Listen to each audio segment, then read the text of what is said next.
жұлдыз, яғни біз қазір бүгінгі сай жұмысшыларды істейміз, бір-бірімізге алып, жақсы тілектерді айтамыз. Кімге не керек бүгінгі сабақ, жақсы ма? Қанат тастай ғой. Не керек саған? Бір сөз қандай ма? Не керек? Армандау керек, иә?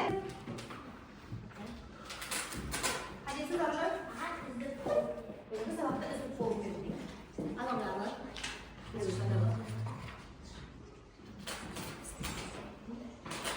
қандай сөз? Бүгінгі сабақ не істейміз? Жақсы, ала отыр.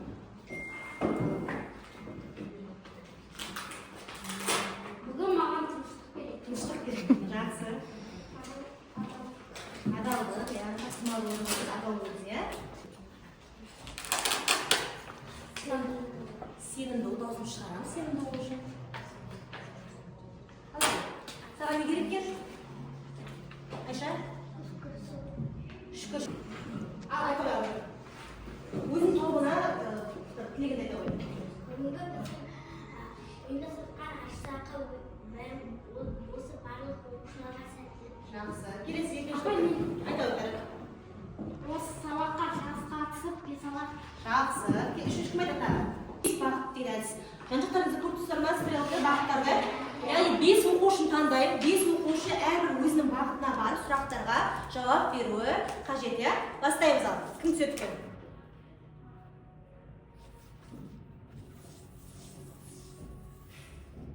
Ару. Бірінші бағытқа бара ғой, Ару. Әне, біріншіге. Келесі екінші. Рет-ретіне жауап беруіміз керек, иә? Еркеназ. Міне, екінші бағытқа барамыз. Келесі.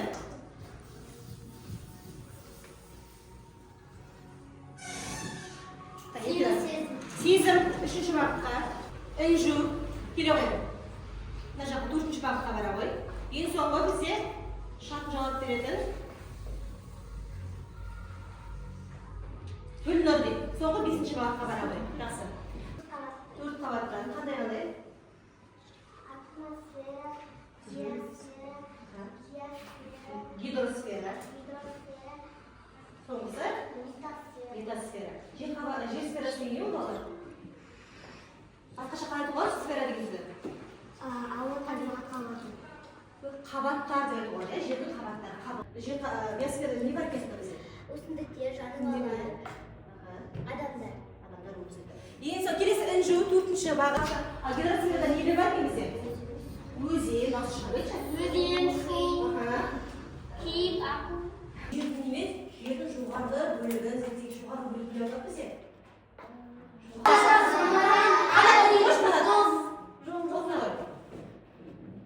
Апай, мен оқиыншы көмекте сөйлейсіз.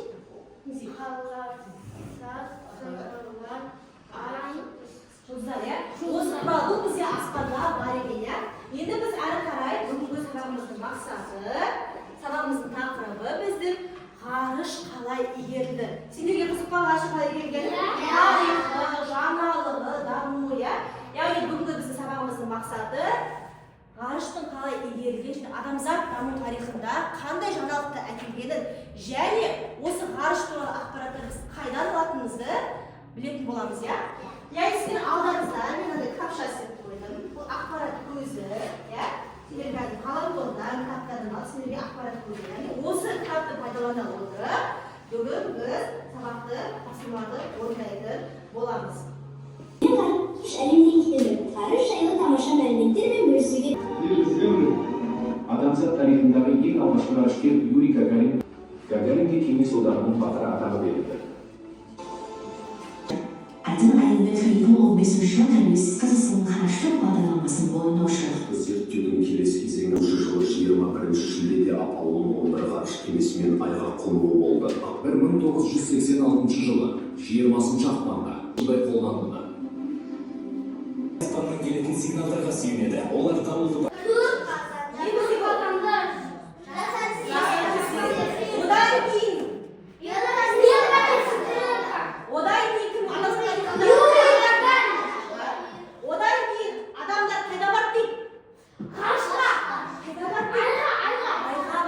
Енді балалар адамзат тарихында олар айға барғаннан кейін айдың беті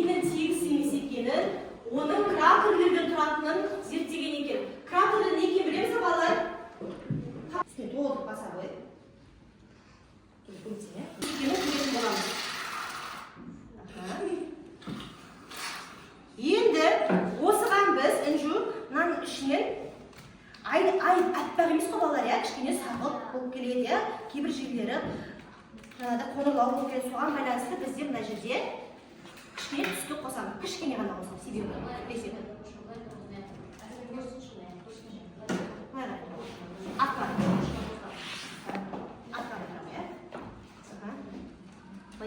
кішкене мынандай құямыз. Енді осының ішіне желімді құя қой.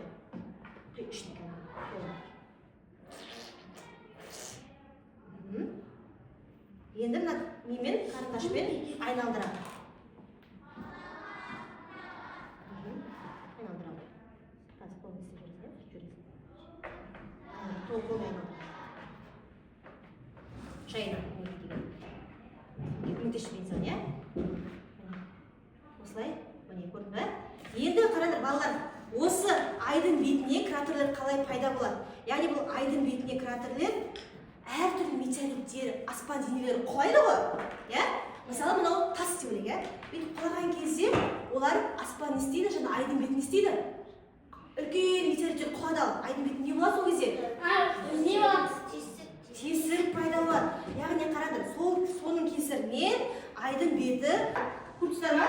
Осындай тегіс емес, әртүрлі тесіктерден тұрады екен. Көрдіңдер ғой, иә?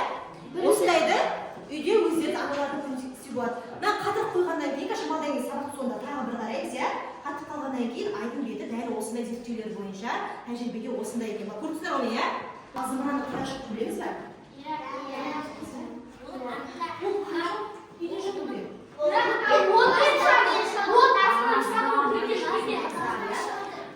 Келе ғой, қайран өтсе ғой, ана жерге біреу тұра ғой, қатып тұрген кезде біз не пайда болады ішінде? Газ пайда болады, иә? Осы шаңды ұшырып, зымыранның қалай ұшатындығын көретін боламыз, иә? Ал шаңды бірінші.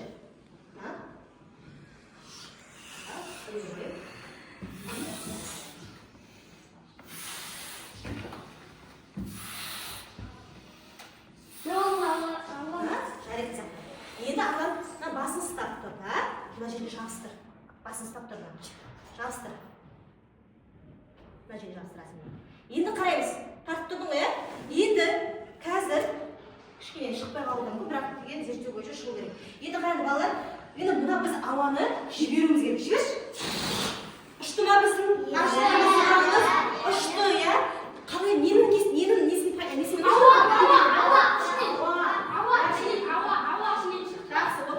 көрдегі балалар зымыран, яғни шыққан газ зымыранды жаңағыдай оған қарай істейді екен. Енді маған үш оқушы керек. Еркеназ, Нарқыз. Қазір тағы зымыранның қалай ұшатындығын тағы бір зерттеу бар екен. Тағы баламыз алдымызда білініп қалу үшін. Енді мен қазірдегі нұсқаулық айтып тұрам, гравитация деген пайда болады. Яғни мына жаңағы нелерге қарай гравитацияның не екенін білетін боламыз. Мен қазір міне үш оқушы бірге тұра қойды. Бір тәжірибені үш оқушы үш түрлі түспен жасаймыз, иә? Енді мен сендерге айтуым бойынша кім? Нарқыз, мына сұйық майды біз тамаққа қолданамыз ғой. Соны мынаның ішіне мөлшерде құя қой. Мен қазір тоқта деп айтамын, иә? Құя қой, құй ішіне.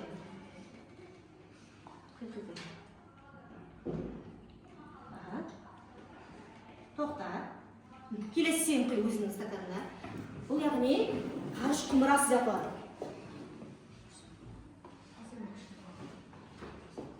Құй қорқма, екініз құя бер. Тоқ құй тұр. Келесі Айша құя қой.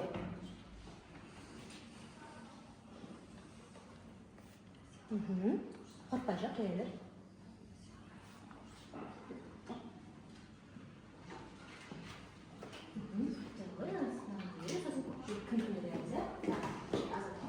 Енді балалар, алдымызда әртүрлі түсті краситель тұр, иә? Сол түстерді красительдерді кішкене, мысалы сен мына судың ішіне кішкене ғана қой, тамшылап, иә? Сен келесі екінші бізде қандай түс тұр? Қандай түс?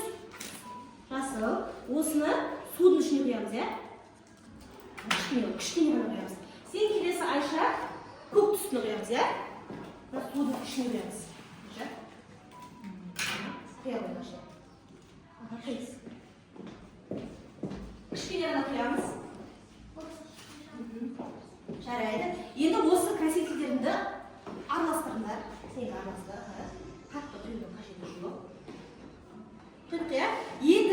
ya сумен май араласпайды балалар ya. Енді осының ішіне әрқайсысы суларды бір-бірден кішкене құйды. Мен тоқта деп айтамын. Құямыз, суын майын ішіне құямыз. Құямыз, құя қой. Еркеназ қорқпай ала қой. Құй. Болды, стоп. Тоқта болды, жарайды. Енді қандай? Көпшікте пайда болып жатыр ма? Көпшікте пайда болып жатыр. Енді біз осы ғарыштың жаңағыдай газдардың қалай және ғарышқа салмақсыздық бар балалар. Қазір не екенін түсіндірейін, иә?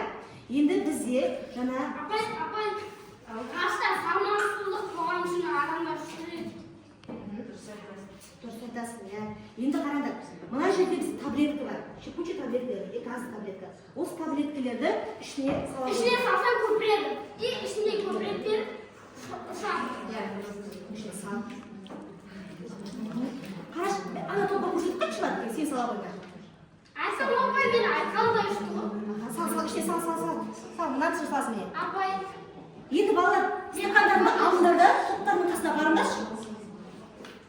Міне, мына жерде тағы сал жіберейін. Балдарды топтарға көрсете қой.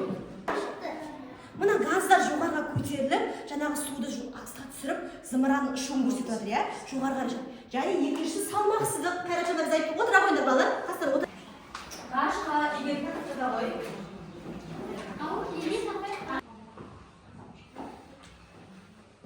Манадан бері видеода айтты, білесіңдер, ақпарат көзі тұр, алдарыңызда кітапшалар тұр, иә? Солардың барлығын пайдалана отырып, хронологиялық кесте әрбір жыл жазып тұрып көрдіңдер ғой, иә? Сендер осы жылдың қасында қандай оқиға болғанын жазасыңдар. және сұрақ. Осы оқиғалар туралы нақты әрі сенімді ақпаратты тағы қайдан алуға болады. Ғарыш туралы ақпараттарды қайдан алуға болады? Сұраққа не істейміз? Жауап береміз. Үйлер ұшқанның бәрін жазамыз. Мына ақпарат дұрыс па? Жазып үлгермесеңдер де істеңдер. Шынайы бағалаңдар, иә? Одан кейін 61 жыл 12 сәуірде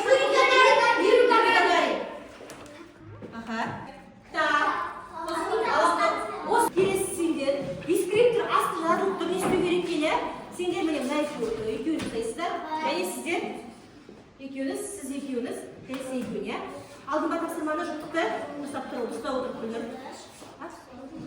Міне секунд. Ал. Күлдір, сен нәрсіп жасайсың. Қысқа жасаңдар да болады.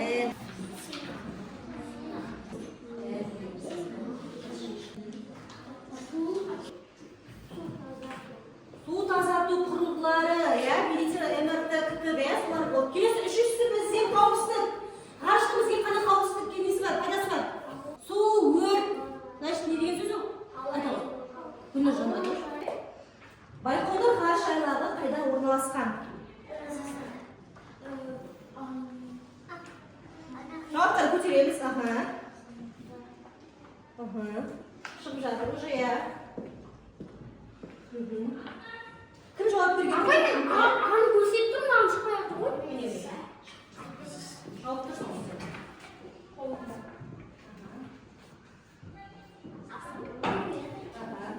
Кімдікі шықпай жатыр, қарап отырамыз. Айшайы жауап беруге есіпті. Кім жауап берді? Қайда жауап бар ма? Жауап бар. Шықты. Ару бар. Арна сен шықтың. 4, Ару 2, Ару жанды 60 болып кеткен екен. 5 балл болу керек. Гүлнұр 5 балл аласың.